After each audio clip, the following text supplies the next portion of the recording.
Despite being held in solitary confinement in a high-security death cell for over 500 days, Pakistan's former Prime Minister Imran Khan remains in good health, according to his family and lawyers, who were granted a brief meeting after a week.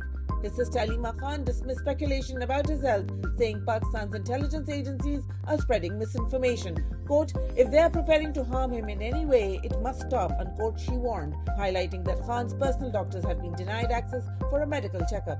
Mr. Khan remains in the custody of powerful intelligence agencies that control Adiala jail, where his fundamental rights have been suspended, including weekly phone calls with his children.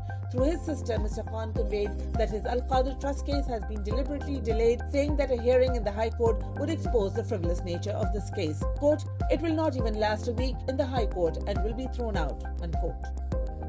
Lawmakers in the Indiana State Assembly heard a testimony on the state of human rights and democracy in Pakistan during a seminar held at the Indiana State Capitol.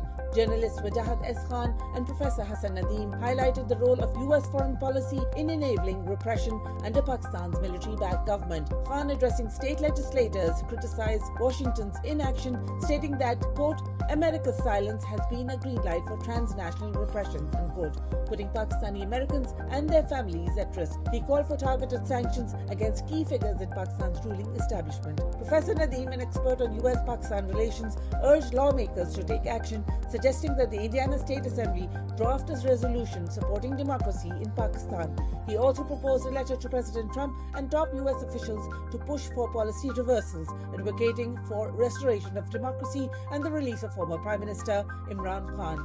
Nadeem further warned that the Biden administration's continued support for Pakistan's current government has fueled democratic backsliding, comparing it to an authoritarian regime.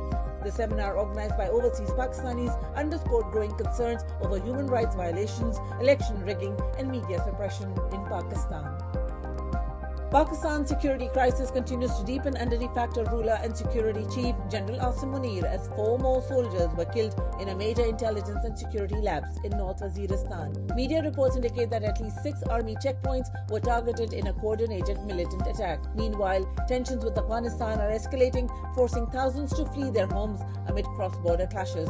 The Key-Turkhan crossing, a vital trade and travel route between the two countries, has been shut since February 21 due to a dispute over border outpost. The closure has stranded 5,000 trucks carrying essential goods, resulting in an estimated $15 million in losses, according to Yusuf Afridi, president of the Chamber of Commerce and Industries for Pakistan's Khyber district. Trade between Pakistan and Afghanistan was valued at over $1.6 billion in 2024, underscoring the economic impact of the ongoing crisis.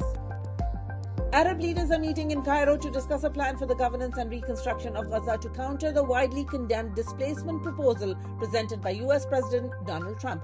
Foreign ministers met in Egypt's capital on Monday before the emergency Arab League summit to discuss the Egyptian plan. The draft proposal includes a $53 billion reconstruction plan for Gaza, aiming to redevelop the enclave without displacing Palestinians. That plan involves the Palestinian Authority, PA, overseeing the process through a Gaza Administration Committee for the first 6 months, supporting the PA's full return to Gaza. Hussein al-Sheikh, secretary of the Executive Committee of the Palestinian Liberation Organization, PLO, told Middle East Eye on the sidelines of the summit that the immediate priority for both Palestinians and Arabs was to establish a permanent ceasefire in Gaza and end the devastating Israeli war.